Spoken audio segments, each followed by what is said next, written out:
Hey boaters, Keith McGowan. I am the Outboard Dad, here to help you get your motor running or get out on the water so you can have some fun by doing the proper maintenance.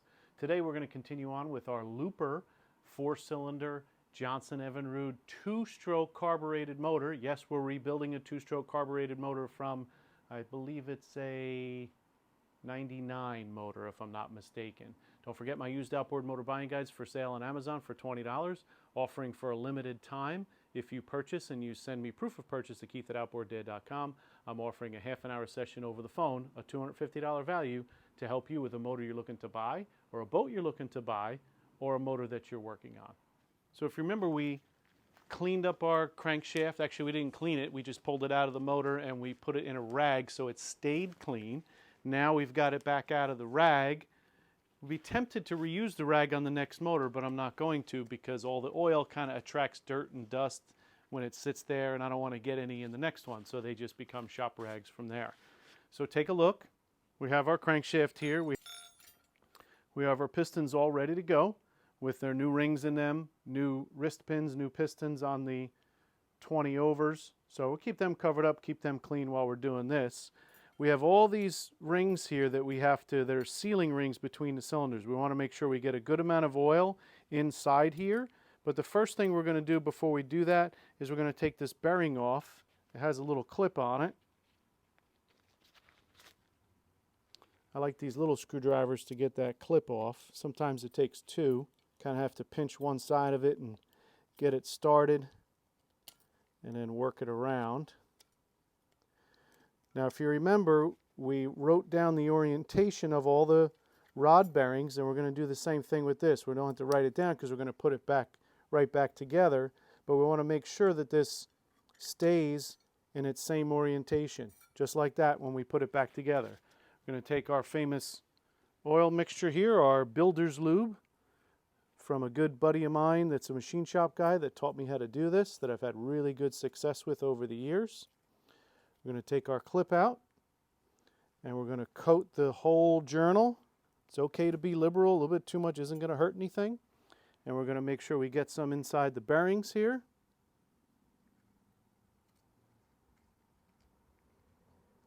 Keeping them in the same orientation, as well as the outside of these journals as well, to make sure this is well lubricated. Now we're going to run this motor with twice the amount of oil mixture on the first run, and I'm going to highly recommend to the new owner that they do not use the VRO. Doesn't mean you can't, it's just a good practice. So now we're going to put these halves back on the same exact way they came off. Now that it's all nice and slippery, sometimes it'll hold there a little bit by itself so we can put the clip on because we had enough lube there. And now that's nice and lubricated. Now obviously these journals need to be lubricated, and we have a bearing on this end. We're going to just kind of push it in there to make sure we get that lubricated, but we're going to get all these journals lubricated as well. Going to get it in these grooves as much as we can, working it around. Then we're going to turn the crank over and do it thoroughly to the other side as well. So all of it's lubricated. Okay, now that we got lube in each one of them, we want to set up all of these sealing rings so they're seated in the grooves because they come right out. Now they will come out a little bit while we're trying to put it together too. It can be a little tricky sometimes, but we want to get them all lined up as close as we can. See, when we move it, some of them come off. So it's a little bit of a wrestling match sometimes. Okay, we want to make sure all of our gaps on all of our sealing rings are all on the top so we can see them all to make sure they're all in place. So we're going to take our cover off,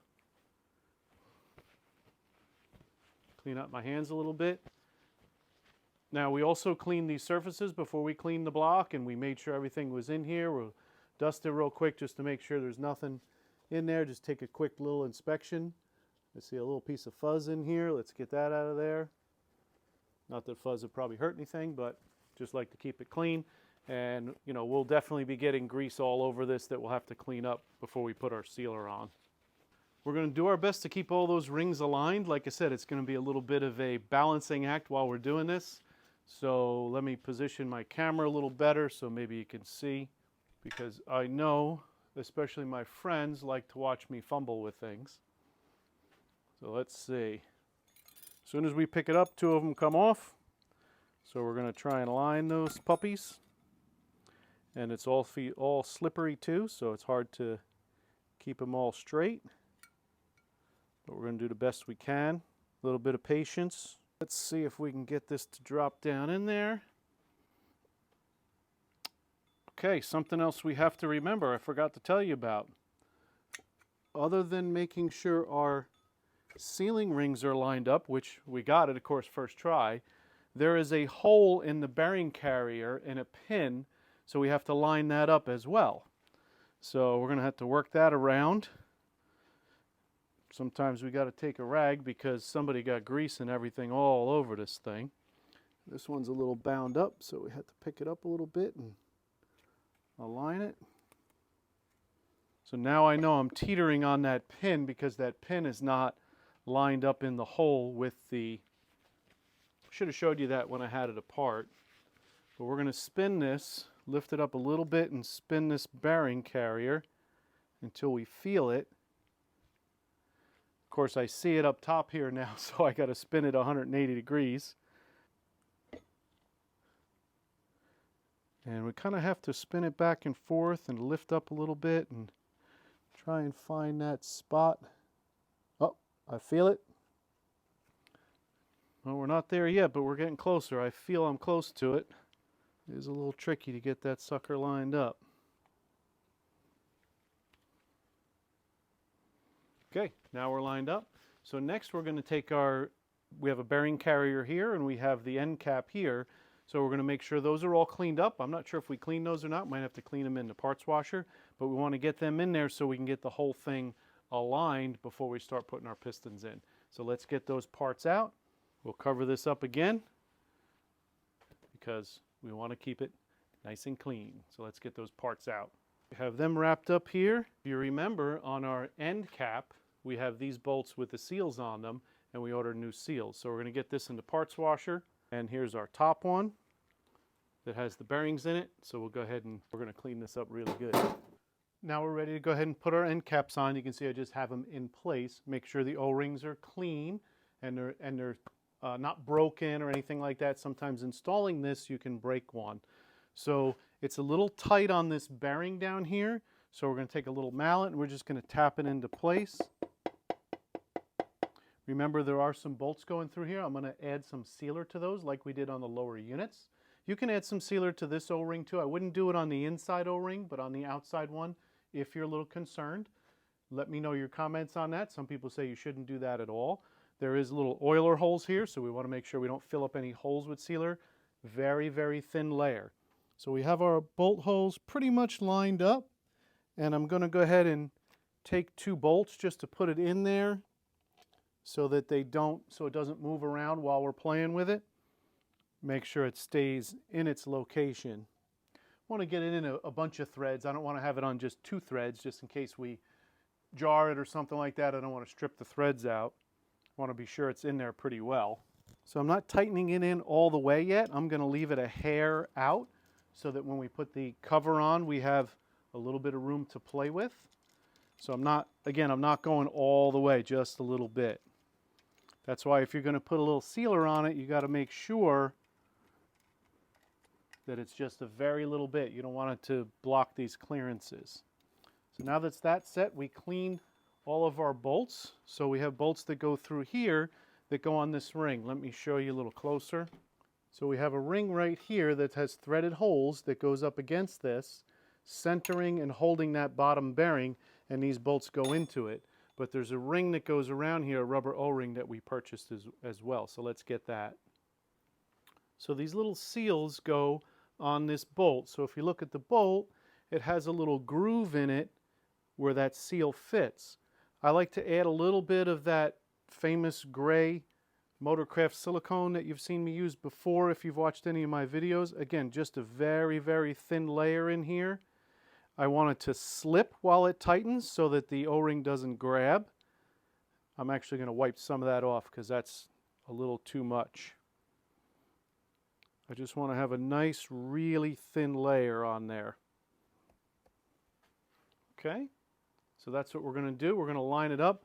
There is a position on this ring that's printed and says top. So we want to make sure we have that lined up where it says top. And we'll get our first one in. Can be a little tricky to hold it. Can be a little tricky to get it started, but we don't give that up that easily, right? I think we got it now. I don't want to crank this down too far yet. Just want to make sure it's started. Now we know we got it held, and then we'll put the other 3 bolts in. As we said, we cleaned up both of these caps. I lubed up inside here really, really well. We have our seals on here, and now we're going to line this up and get this in place as well. Just like the other side, we're not going to tighten it down snug all the way. We're going to leave it a little bit loose so we can put the other half of the crankcase on after we get our pistons in. So we're almost ready to put pistons in. Let's get this put together. There is only 1 bolt pattern the way this goes, but I marked it anyway just in case, put a little hash marks in it. Also lubed up here, so we make sure this slides on nicely. We want to be careful we don't cut any seals or anything. Line up our bolt holes. So some of these bolt holes have these on them, which we can see where they go because they have little markings from the paint on there. These are all the bolts that I kept in the bag for the top and bottom covers, labeled nicely. So we're just going to tighten them up a little snug, not go crazy. A case cover will go after we go ahead and get our pistons in. Now we're ready for pistons. So what we're going to do is we're going to lube up all these journals, and we're going to go 1 piston at a time. Are you ready for pistons? I am. Okay, first we're going to make sure we get good lube on our journals. We have our 8mm socket ready to go. So we're going to get our finger around it as far as we can go. If you remember, we put a bunch of lube on the sealing rings. So they look pretty good. Going to get the bottoms of these ones.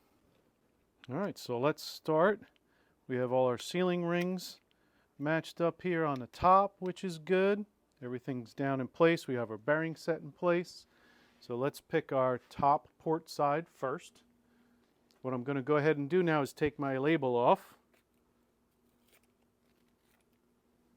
Put that aside.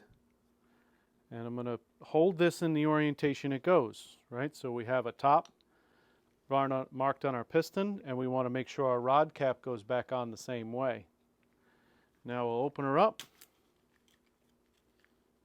Our ring compressor, typically they only go on one way because they have these little ribs here, and that catches on the top of the cylinder and holds it so it doesn't slip down in the cylinder. Remember, we have a 4.5 thousandths gap. So I'm going to go ahead and hold this in place. I'm going to put a little lube inside of here first. It is lubed up from the last time, but I'm going to put a little more in there just to be sure. We'll go ahead and open this up. Now we're going to make sure first that our rings are lined up on our pins. We don't want to make sure it's past the pin. Then we're going to slip it over. And we're going to take our key and tighten it up all the way. Now we remember what the top is. Now we're going to go ahead and slip this in. We don't want to just jam it in because I don't want to scratch the cylinder walls.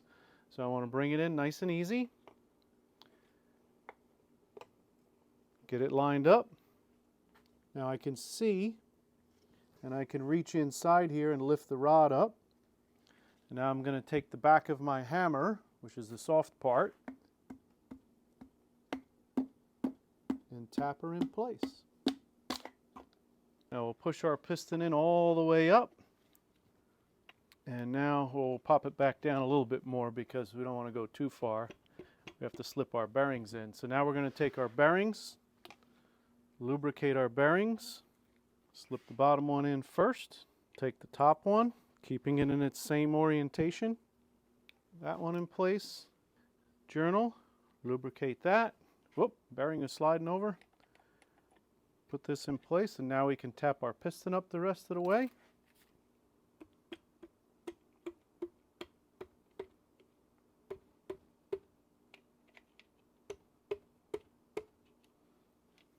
Might be binding a little bit concerned about that.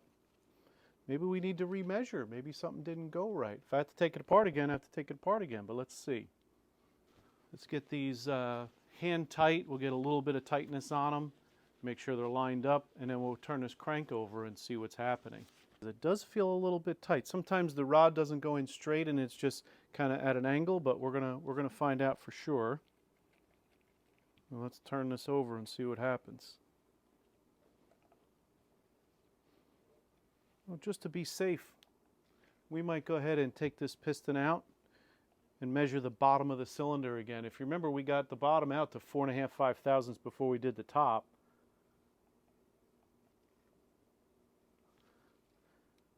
It's hard to tell because you got new rings in there and the rings are still not set, so it's not really smooth.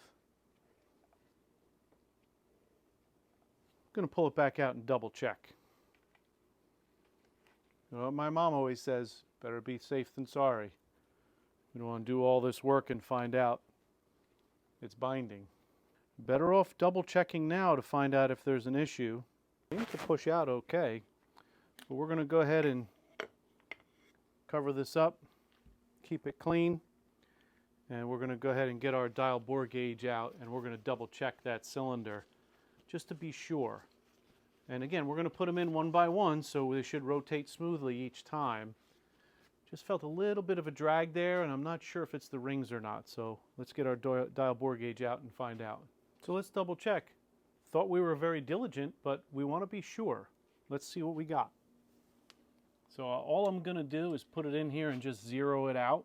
Now let's get down to the bottom of the cylinder all the way. 1/4 of a thousandths smaller at the bottom of the cylinder. Now that's within spec, but that's not what we were shooting for. I'm going to do one more test. Listen, guys, nobody's perfect. That's why you do these tests. We're going to remeasure. We're going to flip this block over and just double check everything. I don't feel comfortable with the way it's going in. We're going to go ahead and take these bolts back out. We're going to take this crank out of here and flip this block over and double check it. Okay, we're going to start looking at this a little closer now. See where I messed up, because obviously I did something wrong. We're going to be cleaning this block again, so I'm not worried about clean rags in here, but I do want to get a really good tight measurement and double check everything. Just didn't feel right to me.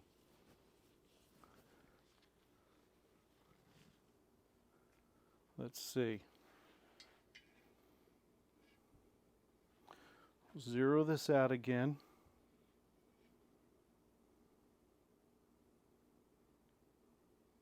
You know what I'm going to do? I'm going to go ahead and get my micrometer out.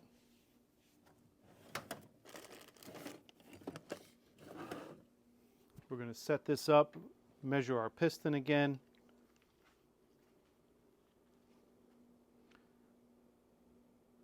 Our micrometer is still set from where it was before, and I got a good measurement there.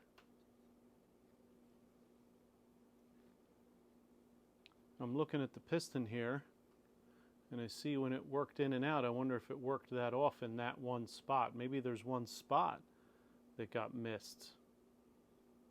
Gonna have to check that out. Almost 5 thousandths at the bottom of this. Let's look at that piston again. I'm probably going to take the clips out and just use the piston.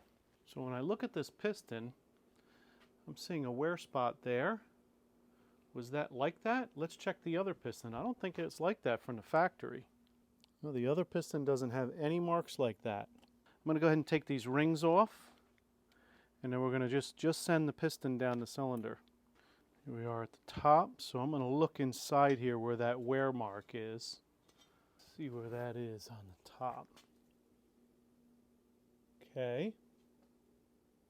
And is it exactly on the other side? No, it's down here on the other side. So it would be, so it's not exactly on the top.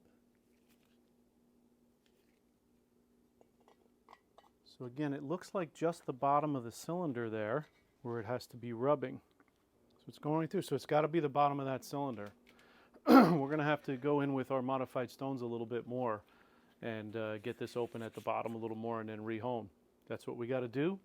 Stay tuned in our next episode because I'm going to go ahead and open these up, open up just the bottom of the cylinder, get it a little bit cleaned up, see where these spots are wearing out. I've never seen this before. I've just had those spots. So we're going to clean this up, make sure we have the right clearances and it moves smoothly, and then we'll start putting this back together.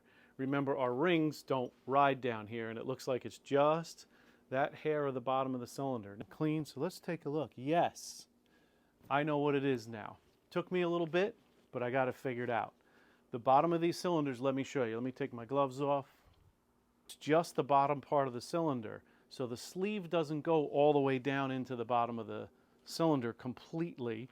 There is that much aluminum that you see on that piston that's rubbing there. So we're going to just have to clean that up. We're going to have to clean the block again, but that's okay. It's worth the effort to make it right. So let's check this out. I'll give you a closer look.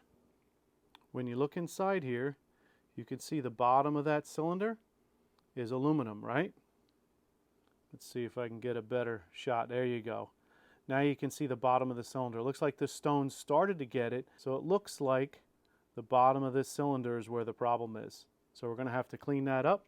So this is where, if somebody was using a boring bar, it would just cut right out of there, no problem. But you still have to hone that last thousandth of an inch. Let's see if I can get my dial bore gauge down in there deep enough. When I measure my aluminum, it's not even registering on my gauge. So it looks like it's just that portion of the cylinder, or is it the bottom edge of the sleeve? So I think that's what it is, because I can feel that the sleeve is smaller diameter than that aluminum, even though you see the marks where I rubbed against it. So let's look at that piston again. So I'll bet you that's what it is. It's catching the edge of the bottom of that sleeve. Let's see how close we can get to the bottom of the sleeve with our dial bore gauge to measure. All right, that's it. It is the last hair, the last not even eighth of an inch that I just measured was 4 thousandths, or actually it was probably 3.5 thousandths. So all I need to do is get in the bottom with my modified stones. I'm going to check my stones to make sure they're not worn at the tips at the end, and make sure we get the bottom of that cylinder just opened up enough that we can measure it and show it to be where we need it to be, 4.5, 5 thousandths, and then we'll be able to clean up the block again and continue our reassembly. This is what happens when you work on stuff. You could say I'm an amateur. I would love to get your opinions out there. I've built hundreds of motors, never had this particular problem. No matter what you do working on things, there's always going to be times where you're going to run across something you haven't had before. That's why you do your tests, you do your due diligence, and then eventually you figure out what's going on. So please like, subscribe, send me any comments that you have. We're going to work the bottom of this cylinder, make sure that piston works properly, and then we're going to reinstall those pistons in our next episode. Have a great day.